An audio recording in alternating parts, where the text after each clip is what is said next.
Sitchin was wrong. Or was he? There's many people out there that think the author Zecharia Sitchin was a Freemason and therefore whatever he said would be a lie. That's stupid to say that. First point is regardless if he was a Mason, they could still have wanted him to get this information out there. Show me where it says in the Mason Handbook that you must lie about aliens coming to Earth. Yes, Zecharia Sitchin wrote books based off the ancient texts that talk about a race called gods. We know them as the Anunnaki. The other reason why people are being silly when they say Sitchin was wrong is because they haven't actually done any research. Sitchin admits he didn't translate the tablets. They were already translated. Yes, he could read Sumerian, but some of the tablets were translated 200 years before he was even born. So I thought I'd show you the evidence that not only was Sitchin correct, he actually got the translations from places like the British Museum, Oxford University, the Moorhens, etc. Sit back and enjoy the proper evidence. People have said that the book Lost Book of Enki by Zecharia Sitchin is wrong, and in fact so much so that they've even made websites such as this one here which says SITCHINWASWRONG.com, and I felt that's quite bad because I've done my research and I believe he's 100% right, so I thought I'd do a video actually debunking everyone else that says he's wrong. So hopefully this works out correctly. So Zecharia Sitchin is the gentleman here who is an author, or was, unfortunately he's passed now, of many books to do with the Sumerians, not just the Sumerians, but to do with the Mesopotamia, should I say, because obviously Babylon, there's texts, different language texts within what he's studied. So I don't want to just keep saying Sumerian. We've got to work out now whether or not SITCHINWASWRONG.com is wrong.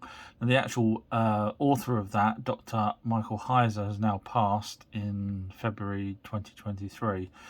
I did try and contact this person many times, and of course they ignored me because he probably couldn't answer my questions, which is fair enough. But I think it's really bad that that's still out there. And the reason why it's bad is because this guy not only tried to debunk Sitchin, where I've done videos on my Patreon page that debunk him quite badly, he's also a Christian author.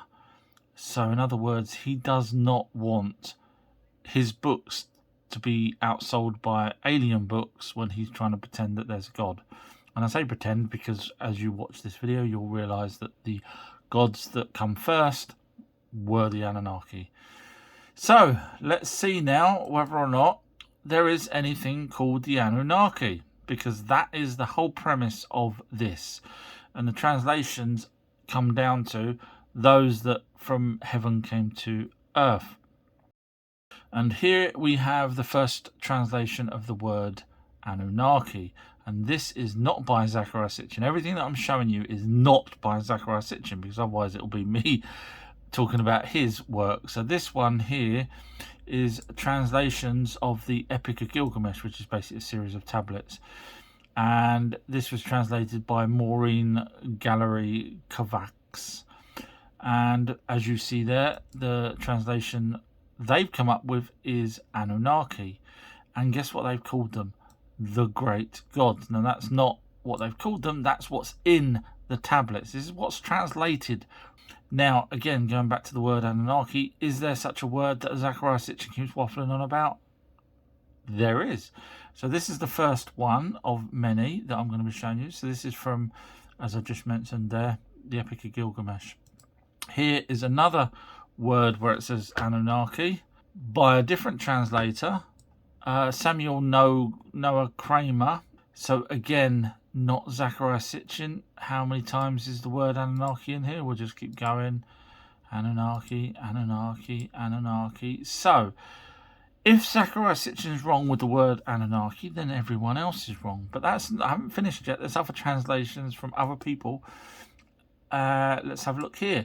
Another translation there. So this one is from Myths. It's crazy because it's called Myths from Mesopotamia.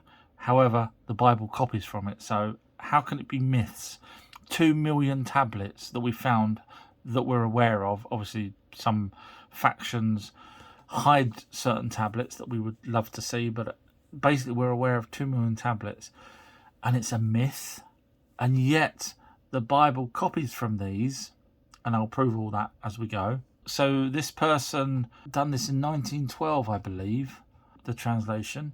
As you see, Anunnaki, Anunnaki, Anunnaki, all in this other person, not Zecharia Sitchin's translations, and it goes on. Another one here, the Babylonian legends of creation. So this is from the Babylonian text, not Sumerian text. That's why I say you have to. And this one's 1921 down the bottom there. That was translated by, I'm trying to find the person's name, but it's in the British Museum there. Does the British Museum hold something that has the word Anunnaki? Oh, there it is. Yep, there it is again. And there it is again, showing the actual tablet that it comes from, and so on. I can just keep clicking. You see the word Anunnaki. So the word Anunnaki is real. If you look here, asked in ChatGPT. Now I know you're going to say, well, that's biased. It is to a point, I'll give you that. So I asked various questions. I always ask questions here just to see what it says. And look what this translates the word to. Look at that. It says, now this isn't Sitchin, this isn't a person, this is a computer, artificial intelligence that's read all of these tablets. And trust me, when you ask it questions, it knows a lot. So this has even said the word Anunnaki translates to those from the heavens came in Sumerian. Those from the heavens came. Now this person here, Dr. Michael Heiser, back in 2012, I sent him an email because I saw one of his videos where he said, no, it was called Princely Seeds. So here's a video with Dr. Michael Heiser. The actual title on YouTube is called Sitchin Was a Liar by Dr. Michael Heiser, debunking ancient aliens. The term itself means of royal seed or princely seed. Okay, so he's talking about the Anunnaki there as the term. Only Enlil, Enki, and Nimna are described here on Earth as the siblings of King Anu. Now, King Anu is the one that resided on Nibiru, which was the king. So in other words, the only princes and princesses we have are the three. So that was Enlil, Ea, which was original name for Enki, and Nimna, which was the original name for Ninharsag. So let's look a little bit further here. So here we're looking at a passage in the Babylonian flood story translated in 1912, not by Zecharia Sitchin. This is just one of many where it says, the Anunnaki lifted up their torches. So the Anunnaki here clearly are not the brothers and sisters, because if you actually read the whole of this passage, you'll see that there's no mention of Enlil and Enki at that point regarding them being with the group of Anunnaki that lifted up their torches. So we've got proof that there are princely seeds. Yes, Enlil, Enki, and Ninharsag or Nimna. But the Anunnaki does not mean that it's just those three, because clearly here, this is just one. You can go and look it up and you'll find Anunnaki's mentioned many a time without Enlil, Enki, or Ninharsag being involved. In other words, there was 900 Anunnaki originally came down. Anunnaki wasn't the actual original name for the race. I believe the race name is gods, or God, just like humans. And obviously it was down the line, it was translated into Elohim, and obviously we all praise gods, but people would praise humans if we went to their planet and created workers. So we've got proof here that Dr. Michael Heiser was wrong in terms of the Anunnaki wasn't just for princely seeds. Now the other part of this is when you break down the word Anunnaki, it actually does end up with the word Kai, which is the last word, being earth. And Kai is an actual name for earth back from them days. So it makes sense that the actual breakdown, which is how Zecharia Sitchin did it, Anunnaki, those that came from heaven, to earth, ki being earth. JKI, place. Today's word is ki, which means place. It can also mean ground or earth, and is a term for the netherworld. Ki is also used as a determinative indicating something is the name of a place, but instead of being put before the place name, as is usual for determinatives, it's put after the place name, Lagash Kai, for example, to talk about the city of Lagash, you will find that everywhere except that Kai is the meaning of earth. There is nowhere that says Ki means princely seeds or royal blood or anything that Dr. Michael S. Heiser said it does. As far as I can tell, he was the only one that translated Anunnaki to mean what he said. So now we know who Enki and Enlil were. They were the sons of King Anu.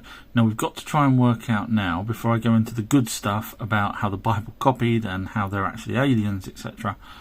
We need to look at whether or not they are actually real characters. It's all well and good saying that they're son of kings and this, that and the other. There's some people out there that believe that the texts are just a comic book. In other words, if in 100 years' time or 1,000 years' time someone looked back and found Harry Potter, would they believe that Harry Potter books actually meant that there was someone alive at that point? So we need to now rule out that they're actually not just comic book characters, but they are actually real. So here we've got the Stanford Library's website, and it shows you here there are far more tablets in existence than I could have imagined. This is a person writing this for Stanford University. In fact, between 500,000 and 2 million cuneiform tablets are estimated to have been excavated in modern times, of which only approximately 30 to 100,000 have been read or published. So where we're talking about Enki and Enlil, etc., we're only talking about a small amount out of 2 million that's actually been even translated with their names on. So let's have a look now and try and prove that Enlil and Enki were real characters. So now we're on to the British Museum Library. Now, do the British Museum talk about Enlil and Enki? Let's have a look. Now, this is the actual words that they use. This is how they translate the ancient tablets. And if you keep going down, you'll see, you might like our blog or library on Ashurbanipal. He was a king back in the olden days. A collection of more than 20,000 clay tablets and fragments. So basically they're saying here that there's 20,000 tablets in their library alone. Not every single tablet talks about Enlil and Enki, but that's a hell of a lot of tablets for the very first species that could read or write to start making up stories about fictitious people. Now here is the Oxford University translation site, and you can actually just type in at the top something like Enlil or Enki or whatever you want to type in, and each one of these blocks here I'm just showing you now is just part of a whole tablet. So this, when it searches, it actually searches and gives you a snippet of what the original tablet may be talking about, and of course it points out the bit that you're looking for, so it's quite good. And as you can see here, I'll just scroll down. Enki is mentioned many times in many tablets. It carries on and on and on and on and on. You get the point. But let's just type in Enlil while we're here and see if Enlil comes up in the Oxford University translations of... Yes, there's Enlil. And obviously they're talking about Enlil being sons of this. Look, there's Nibiru there. I have been to Nibiru. See that? Right at the top there. I don't know if you can see that. Now, Nibiru is another name for Nibiru. As you see, Enlil is mentioned many, many times. So, is this just a storybook written over, wait for it, 3,000 years of tablets? 3,000 years. So, not only has someone actually got to write the original story, they've got to hope that everyone else follows that narrative, that they're, princes and that they're the leaders and so on and so on. So you see it's starting to make a little bit more sense that actually genuinely are real people. And when I say people, aliens, but they look like us. And here again, the Babylonian legend of creation. Again, this is from Gutenberg.org, and they've translated it. They're talking about here the god Marduk. Funny how it's a god, isn't it? But we'll get all to that later on. And they're all gods, basically. All the Anunnaki were gods, because gods, when you type in gods, you'll realise that is, let's go back here, that's their race name. I know it sounds stupid, but obviously it's not when you just take 2 seconds and think about it. Someone's got to have a race name. So when you type in gods, guess what? They're all gods, gods, and it goes on. So that is their race name, which makes a lot more sense than an invisible mighty being that's not around. So here again is another word where it talks about Ea, E-A, which later he gets given the name Enki, which is why this one here, the Babylonian legend of creation, says Marduk, the god Marduk, the son of Ea, which is in brackets Enki. So this isn't Sitchin saying this. So again, I'm trying to prove the point that not only is Zecharia Sitchin correct, that we actually were genetically modified, and I'll get to the good stuff soon, by the Anunnaki. So then you've got to ask yourself, okay, well, is there any evidence that other than just texts that Enki and Enlil were alive? So here is the British Museum, and they actually have cylinder seals where they've, again, these are images, which I'll just show you here, images of various people, Enlil, Enki, and so on. And over here on the left-hand side, it says named on the inscription, Enki. So let's just go through some of these, there's loads.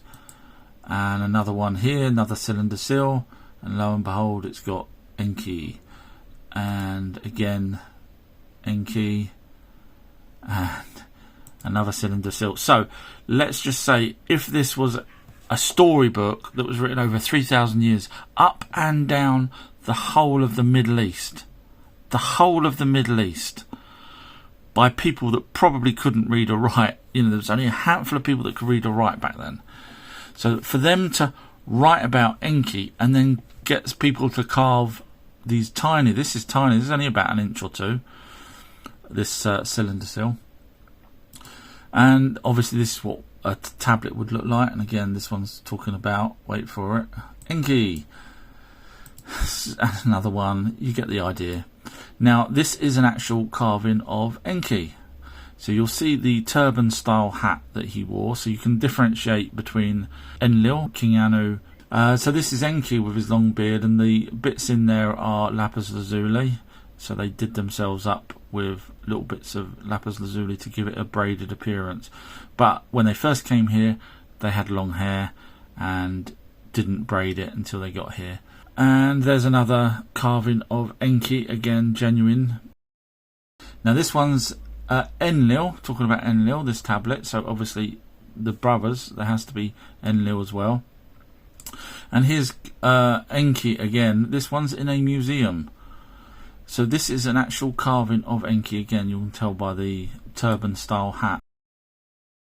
A project that was funded by the European Union. So this is looking at basically Enki's and Enlil's and whatever happened back in the Middle East. So this project looks at the temple. There was a temple that was made for Enki and one for Enlil. Both of them got unfortunately destroyed. This whole project that they're doing for the European Union, would they, if they thought this was any way remotely to do with a storybook, would they spend so much time on writing about the size of the actual temple? The temple was rectangle, measuring 41 metres long by 23 metres, in a single structure composed of a courtyard, sanctuary and 19 rooms and narrow chambers. This is Enki's temple. Pretty impressive, if you ask me, for a storybook. And here's some cylinder seals with Enlil and Ninlil, his wife. Now originally his wife was called Sud, S-U-D.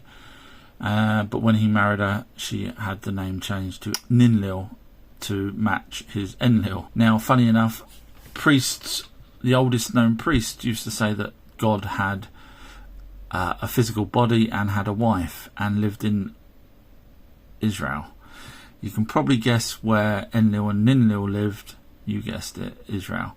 So I think we can prove that they are physical characters in our history. So now we can get on with the good stuff. Before I move on to the really juicy stuff, I have to address the opposition for the Lost Book of Enki, and that would be the Bible. And the reason for that is because when you read the Bible and you read the Lost Book of Enki, you'll find many of the same instances in there as told by Zecharia Sitchin. Later on we will get to the actual translations of the original text to show that they are copies in the Bible from the older texts. There's always some debate on who wrote the Bible. Now, there's apparently 12 apostles that were chosen to write the Bible. However, Moses did apparently write some of the earlier stuff because he was given the information by God so that he could write down the old information that happened before he was even born. There's a problem here because some of these people have actually copied similar to what Moses said. However, they weren't given the divine information, in which case, how did they get the information to write about stuff that they weren't privy to? So they either copied Moses and changed it, because obviously it's not word for word, or it wasn't them that wrote it, or they was copying older texts. I know which one I'll go with. The Sumerian language is the oldest language in the world. In fact, the oldest written proof of the Sumerian language was first found on a Kish tablet, which is now Iraq, dating back to approximately 3500 BC. However, as we will go through these dates, through this long video that I'm doing, we will see that the dates are manufactured by mainstream to fit their narrative, because they certainly don't want to tell us that these tablets are 9,000 years old as opposed to 3,500. But we will get to all of that as we go along. Contradictions in the Bible. Now, if we're going to go through Zecharia Sitchin's book, we have to see whether or not the competition, which is the Bible, actually has got things wrong, and then we'll look at the Lost Book of Enki, done by Zecharia Sitchin, to see whether there's any contradictions in that, as in the translations. So here we have many contradictions, and this isn't me making them up. Anyone can find all the contradictions. In fact, that's how I first realised that there was issues with the Bible, was when I was trying to learn way back when I was very young about our history, and it turns out there was just too many contradictions. I have a very logical brain, and I can't see why these contradictions would be there. And as you see, it just goes on and on and on. There's at least 144 contradictions in the Bible. So now we need to see whether or not the Sumerian cuneiform has any contradictions. Turns out there is none. Even ChatGPT can't give us any examples of any contradictions. However, if you look here, yes, it says there are inconsistencies in the Bible. So even ChatGPT knows that there are errors in the Bible compared to the Sumerian cuneiform tablets. You could argue that there's less tablets than there are pages in the Bible. So let's have a look how many words there are approximately in a Bible. 773,746 words in the Bible, and that consists of about 1,200 pages. So let's have a look now at how many tablets there are of Sumerian. So between 30,000 and 100,000 tablets that have been translated. Nearly 2 million that have been found. But so if we just take the middle of that, let's say 70,000, where it says between 30,000 and 100,000. Let's take 70,000. Now you then break down how many words are on a Sumerian tablet, which works out to be 4,400 approximately. So then you times that by the 70,000 books, and you end up with a hell of a lot bigger number. I think that's 308 million words. Compared to the Bible, which has 773,000. Not even a million. Not even a million. And we've got here 308 million. So when you've got 308 million words and not one contradicts itself, compared to a Bible with only 1,200 pages and 773,746 words, the logic between the amount of words and pages compared to the Sumerian cuneiform, compared to the amount of contradictions in the Bible, one would argue that the Sumerian tablets would logically be the first port of call you would go to if you want to research your true history, would you not? Because I would. The cuneiform tablets actually have anything that the Bible may have copied from. So just to let you know, the cuneiform writing is a writing style. So, for example, we have calligraphy, which is a writing style, and cuneiform is a writing style. So other people that followed on from the Sumerians, such as Babylonians and Akkadians, they actually adopted the same style of writing, but in clay tablets. But it wasn't the Sumerian alphabet. For example, it would have then been their own alphabet, the Babylonian and Akkadian.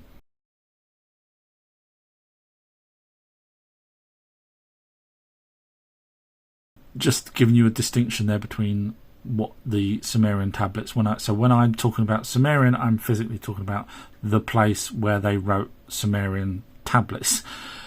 Whereas if I mention cuneiform, then it could be Babylonian, Sumerian, Akkadian, and possibly some other languages that may have also used that style of writing. Now, here is a translation book done by Robert W. Rogers in 1912, and it's called The Cuneiform Parallels of the Old Testament.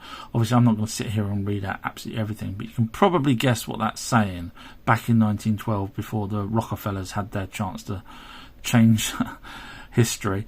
So this person here had translated many of the tablets and said, hang on a minute, this predates the Bible, and yet the Bible, or the Old Testament, is saying pretty much the same thing, but obviously the translations are different. Now, here is a list of when these languages first came out, and as you see down the line, Hebrew is way down the line.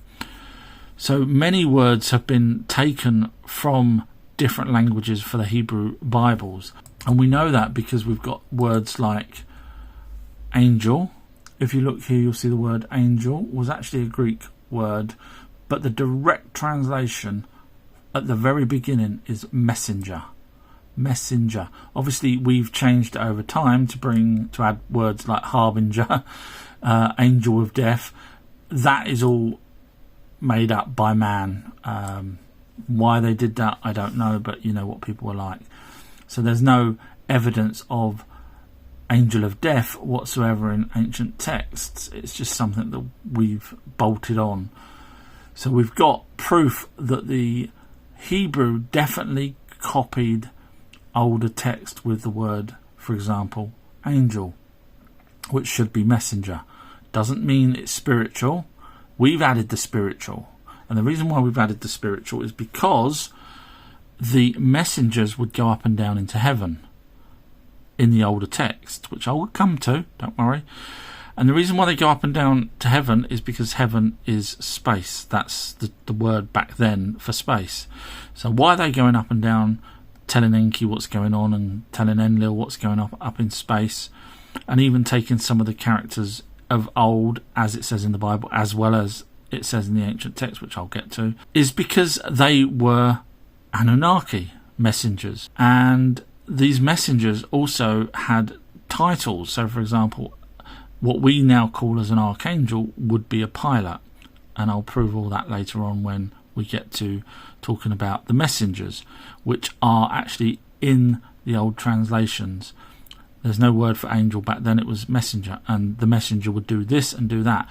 We have now bolted on spiritual simply because they go up into heaven and come back down. Do we call an astronaut spiritual? No, we don't.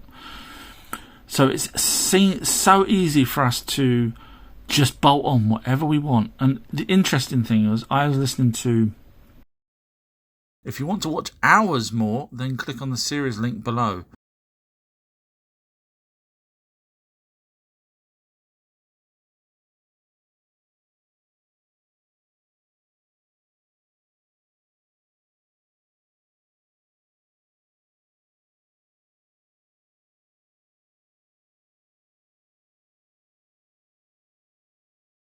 A religious radio station, and one of the presenters was asked, how come an angel can come down? And do you know what this religious person said? He said, well, they manifest themselves into a human form. What a load of crap. Because if he can make up that, because there's no evidence whatsoever, there's zero evidence in the Bible that they manifest into human form, because they are Anunnaki and they're messengers. So they go to people's houses and chat with them and go and sit down and have dinner with them and breakfast. I could then go by the Bible and say they are transformers, robots in disguise, because if you can make up anything, and this religious person did on his radio station, because he can't find the reason, because obviously he's not looking at the proper texts. So if he can't find the right reason, all he's done is shoehorned an explanation in. This is why I couldn't look at the Bible properly back in the day, because I need to have the logical reasons for it. I can't just have make up crap lies to fit the agenda that you want. It's possible that some offspring from the Anunnaki and humans were given the role of messenger. This would allow the Anunnaki to stay out of the way of humans. Here are a few examples of why they think they are angels. Messengers transformed into a human form. Genesis 18, 1, 2, New International Version. The Lord appeared to Abraham near the great trees of Mamre while he was sitting at the entrance to his tent in the heat of the day. Abraham looked up and saw 3 men standing nearby. This passage describes the appearance of 3 men who are later revealed to be angels visiting Abraham. They appear in human form and interact with Abraham, delivering a message about the upcoming birth of his son Isaac. That does not mean they transformed, it means 3 Anunnaki came to meet Abraham. Hebrews 13, 2, New International Version. Do not forget to show hospitality to strangers, for by so doing some people have shown hospitality to angels without knowing it. This verse suggests that some individuals have unknowingly shown hospitality to angels appearing as ordinary human strangers. This also doesn't say they transformed. As you can see, they fill in the blanks to fit their idea. Judges 13, 3, 6, New International Version. The angel of the Lord appeared to her, Samson's mother, and said, "You are barren and childless, but you are going to become pregnant and give birth to a son." Here, the angel of the Lord appears to Samson's mother and speaks to her, indicating that the angel took on a visible form recognizable to her. Again, another one where an Anunnaki appeared, because he went to them. It doesn't say he appeared from nothing. My friend appeared to me the other day. It was nice he took the time to see me. My friend was not an angel, but still appeared to me. And another word other than angel is Elohim. So Elohim was plural, by the way, gods, and is a Hebrew word meaning gods. Of course, the original word would be gods, which case we've proved that the Hebrew did copy the older text, because where else would they have got the word God from, if not from something that they copied from, which is why it says it's a copy of the word gods, which is plural. And also, the interesting part here is the Hebrew version gives the impression that it belongs to a single deity, particularly the God of Israel. So we've got the Bible literally saying that God of Israel is God. But of course, God wasn't in Israel, was he? He was up in heaven, in space. Well, actually, funny enough, Enlil did set up his home when Enlil is one of the Anunnaki, and he would be the main supreme god. However, our father, who was the one who created humans, would be Enki, the supreme god, the wrathful god, the one that wanted to wipe us out, as per the Bible, as per the ancient texts, had a place in Israel with a wife. According to Jewish tradition and belief, the Temple Mount in Jerusalem is considered a significant location associated with the presence of God. This building is a reconstruction of the original, Enlil's temple. All the major Anunnaki had temples, and I'll show that later in the video. Even the fact that the Enlilites were the ones that were sent into battle, not Israelites, and that's because it was Enlil's lot. Exodus 19, 5, 6, New International Version. Now if you obey me fully and keep my covenant, then out of all nations you will be my treasured possession. Although the whole earth is mine, you will be for me a kingdom of priests and a holy nation. I don't know about you, but that sounds like a power-hungry leader that wants the Enlilites to obey him. Compared to his half-brother Enki, I can't see an almighty being having favorites of all his children. Then later wanted to kill them. Exodus 32, 9, 10, New International Version, during the time when Moses was on Mount Sinai receiving the 10 Commandments.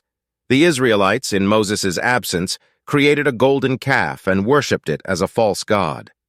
God expressed anger and considered destroying the Israelites. The passage states, "I have seen these people," the Lord said to Moses, "and they are a stiff-necked people. Now leave me alone so that my anger may burn against them and that I may destroy them. Then I will make you into a great nation."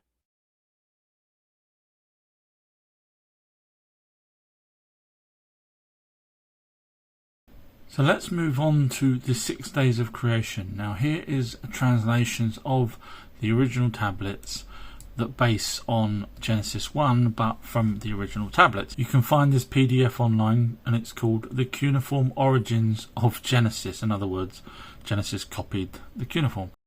And date for the Genesis 1. Now it goes through a hell of a lot, which is great, and it goes through it very well.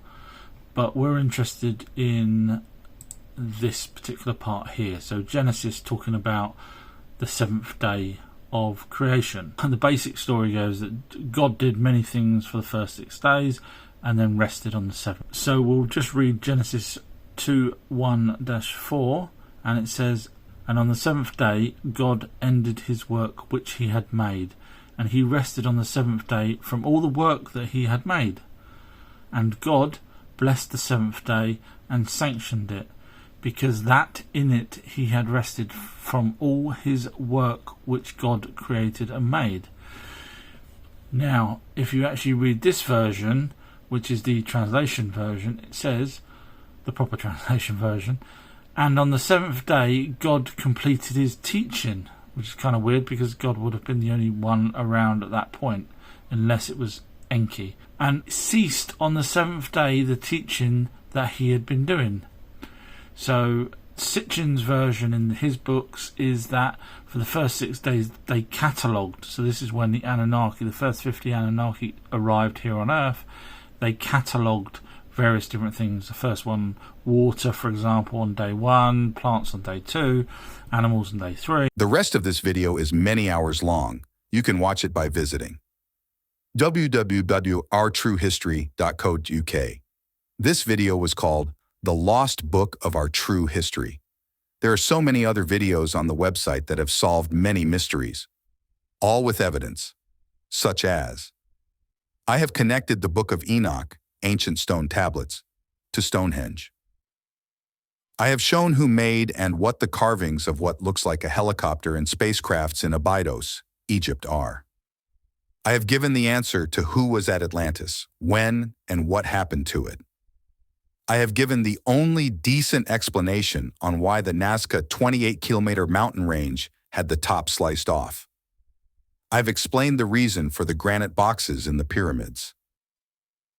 I've created a 23-minute documentary using evidence on who the father of Jesus would have been. I believe I've worked out how and why we have elongated skulls in ancient times that were not head-bound. I am the person that worked out the 10 plagues of Egypt actually started in Israel. Göbekli Tepe, I have explained what it was for and who made it. I have made the best documentary on mermaids. I have shown who Lucifer was. I have shown who Satan was. I have put out the evidence that Jesus' father was not who you think he was. I even show the Bible named him over and over. I have gave details on why and when Easter Island had the statues. It's not when you think. I have shown evidence where the crystal skulls are not debunked. I even show evidence that the people that debunked it are not telling the whole truth. I have shown Adam and Eve were on a spaceship for the first 24 years of their life. I have shown who Yahweh really was. I have shown the Norse gods were the Anunnaki. I have shown what the frost giant was in Norse. I have shown what Valhalla was. I have shown if Bigfoot is the same as the Yowie. I have shown the mark of the beast already happened. I have shown why we have different races on Earth and it's not evolution like mainstreams say. I have given the name of the creator of everything, based from Anunnaki texts.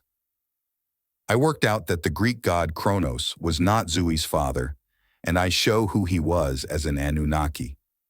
And much more, all with evidence, our true history. Code UK. Thanks for watching.